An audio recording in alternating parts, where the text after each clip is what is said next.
സ്വാഗതം. ആശുപത്രിയിലല്ലാതെ പ്രസവിക്കേണ്ടി വന്നാൽ നിയമപ്രകാരം എന്താണ് ചെയ്യേണ്ടത്? ജനനം രജിസ്റ്റർ ചെയ്യുന്നത് 1969 ജനന രജിസ്ട്രേഷൻ നിയമം അടിസ്ഥാനമാക്കിയാണ്. ജനനം എവിടെ വച്ച് സംഭവിച്ചാലും അത് രജിസ്റ്റർ ചെയ്യപ്പെടേണ്ടതാണ്. രജിസ്റ്റർ ചെയ്യാത്ത ജനനത്തിന് സർട്ടിഫിക്കറ്റ് നൽകാൻ നിയമമില്ല. പ്രത്യേക സ്ഥലത്ത് വെച്ച് നടന്നാലേ രജിസ്റ്റർ ചെയ്യേണ്ടതുള്ളൂ എന്നല്ല നിയമത്തിലുള്ളത്. 1969 ജനന മരണ രജിസ്ട്രേഷൻ സെക്ഷൻ 8, 9 എന്നിവകളിലാണ് ജനന മരണ രജിസ്റ്റർ ചെയ്യാനുള്ള നിബന്ധനകളെക്കുറിച്ച് പറയുന്നത്. വീട്ടിലാണ് പ്രസവം നടക്കുന്നതെങ്കിൽ ആ കുടുംബത്തിലെ മുതിർന്ന അംഗങ്ങളിലൊരാൾ ഈ വിവരം തൊട്ടടുത്തുള്ള രജിസ്ട്രേഷൻ യൂണിറ്റിൽ നിർബന്ധമായും റിപ്പോർട്ട് ചെയ്യപ്പെടേണ്ടതാണ്. ബാക്കി വിവരങ്ങൾ പരിശോധിച്ച് ബോധ്യപ്പെട്ട ശേഷം രജിസ്ട്രേഷൻ പൂർത്തിയാക്കേണ്ടത് അതത് രജിസ്ട്രാറുടെ ഉത്തരവാദിത്വമാണ്. രജിസ്ട്രേഷന് മാതാപിതാക്കൾ നേരിട്ട് എത്തണമെന്നില്ല. 21 ദിവസത്തിനുള്ളിൽ ഫോറം നമ്പർ 1 വിവരങ്ങൾ രേഖപ്പെടുത്തിയാണ് റിപ്പോർട്ട് ചെയ്യപ്പെടേണ്ടത്. ഓൺലൈനായി ചെയ്യാനുള്ള സംവിധാനങ്ങൾ നിലവിലുണ്ട്. ഇത്തരത്തിൽ രജിസ്ട്രേഷൻ നടപടിക്രമങ്ങൾ പൂർത്തിയാവുന്ന മുറയ്ക്ക് ജനന സർട്ടിഫിക്കറ്റുകൾ ലഭിക്കുന്നതാണ്. ജനന രജിസ്ട്രേഷൻ 21 ദിവസത്തിലേറെ വൈകിയാൽ 30 ദിവസം വരെയുള്ള കാലയളവിൽ ₹2 ഫൈനോട് കൂടിയാണ് രജിസ്റ്റർ ചെയ്യേണ്ടത്. 31 ദിവസം മുതൽ 1 വർഷം വരെ വൈകിയാൽ ₹5 ഫൈനോടുകൂടെ ജില്ലാ രജിസ്ട്രേഷൻ യൂണിറ്റിലാണ് റിപ്പോർട്ട് ചെയ്യേണ്ടത്. 1 വർഷത്തിന് ശേഷം എത്ര വൈകിയാലും RDOയുടെ അനുമതി വാങ്ങിക്കൊണ്ട് രജിസ്റ്റർ ചെയ്യാനുള്ള സംവിധാനങ്ങളുമുണ്ട്. രജിസ്ട്രേഷൻ പൂർത്തിയായാലുടൻ സർട്ടിഫിക്കറ്റ് ഓൺലൈനായി ഡൗൺലോഡ് ചെയ്യാവുന്നതാണ്. രജിസ്ട്രേഷൻ നടത്തിയില്ലെങ്കിൽ യാതൊരു കാരണവശാലും സർട്ടിഫിക്കറ്റ് ലഭിക്കുകയില്ല. ഗ്രാമപഞ്ചായത്ത് പരിധിയിൽ താമസിക്കുന്ന ഒരാൾക്ക് ഏറ്റവും അടുത്ത രജിസ്ട്രേഷൻ യൂണിറ്റ് പഞ്ചായത്ത് ഓഫീസാണ്. ഈ പരിധിയിലാണ് ജനനം നടന്നതെങ്കിൽ റിപ്പോർട്ട് ചെയ്യേണ്ടത് പഞ്ചായത്തിലാണ്. കേരളത്തിലെ രജിസ്ട്രേഷൻ യൂണിറ്റുകൾ തദ്ദേശ സ്വയംഭരണ സ്ഥാപനങ്ങളാണ്.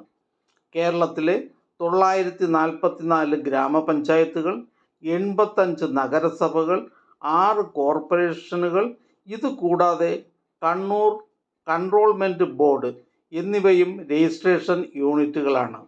അതായത് കേരളത്തിൽ മൊത്തമായി 1035 രജിസ്ട്രേഷൻ യൂണിറ്റുകളുണ്ട്. യാത്രക്കിടെ ആംബുലൻസിലോ ബസ്സിലോ പ്രസവിക്കുന്ന സംഭവങ്ങൾ ഉണ്ടായിട്ടുണ്ട്. ഇത്തരത്തിൽ സംഭവിച്ചാൽ ഏത് പരിധിയിലാണോ ജനനം നടക്കുന്നത് അതത് തദ്ദേശ സ്വയംഭരണ സ്ഥാപനങ്ങളിൽ രജിസ്റ്റർ ചെയ്യേണ്ടതാണ്. അതത് രജിസ്ട്രാർമാർ ഇത് പരിശോധിച്ച് ബോധ്യപ്പെട്ടതിന് ശേഷം രജിസ്ട്രേഷൻ നടത്തുന്നതാണ്. ആശുപത്രികളിലാണ് ജനനമോ മരണമോ നടക്കുന്നതെങ്കിൽ രജിസ്ട്രേഷന് പ്രത്യേകമായി സംവിധാനങ്ങളുണ്ട്. മെഡിക്കൽ ഓഫീസറാണ് വിവരങ്ങൾ റിപ്പോർട്ട് ചെയ്യുന്നത്. രജിസ്റ്റർ ചെയ്യാൻ ഫോറം നമ്പർ 1 പൂരിപ്പിച്ച് വിവരങ്ങൾ നൽകിയാണ് വേണ്ടത്. കുട്ടിയുടെ പേര്, ലിംഗം, വിലാസം, രക്ഷിതാക്കളുടെ പേരും മേൽവിലാസവും, കുട്ടിയുടെ ജനനസ്ഥലം, ജനന സമയം, വിവരം നൽകുന്ന ആളുടെ പേരും മേൽവിലാസവും, രക്ഷിതാക്കളുടെ വിദ്യാഭ്യാസ യോഗ്യത, തൊഴിൽ, രക്ഷിതാക്കളുടെ വയസ്സ്, കുട്ടികളുടെ എണ്ണം, ജനന രീതി, അതായത് സ്വാഭാവിക പ്രസവം, സിസേറിയൻ മുതലായവ, കുഞ്ഞിൻ്റെ ഭാരം, പ്രായം, അതായത് ആഴ്ച തുടങ്ങി അടിസ്ഥാന വിവരങ്ങൾ മാത്രമാണ് ജനന റിപ്പോർട്ട് ചെയ്യാനായി വേണ്ടത്. ഈ വിവരങ്ങൾക്ക് പുറമെ യാതൊരു രേഖകളും കൊടുക്കേണ്ടതില്ല.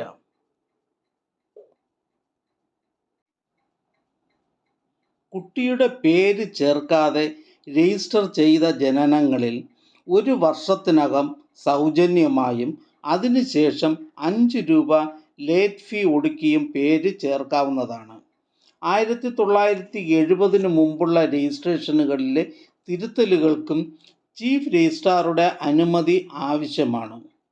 ജനന രജിസ്ട്രേഷൻ അടിസ്ഥാന രേഖയായതിനാൽ ഭാവിയിൽ ഇഷ്ടാനുസരണം തിരുത്തലുകൾ വരുത്തുവാൻ കഴിയുകയില്ല. ആയതിനാൽ ജനന രജിസ്ട്രേഷന് ശരിയായും വ്യക്തമായും വിവരങ്ങൾ നൽകുന്നുവെന്ന് ഉറപ്പുവരുത്തേണ്ടതാണ്.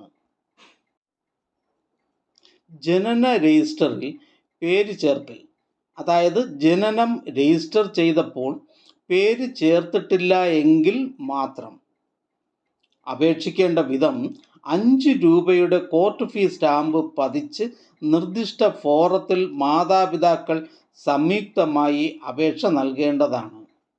6 വയസ്സ് കഴിഞ്ഞാൽ കുട്ടികളുടെ ജനനക്രമം തെളിയിക്കുന്ന മാതാപിതാക്കളുടെ സത്യപ്രസ്താവന, സ്കൂൾ സർട്ടിഫിക്കറ്റ് എന്നിവ ഹാജരാക്കേണ്ടതാണ്.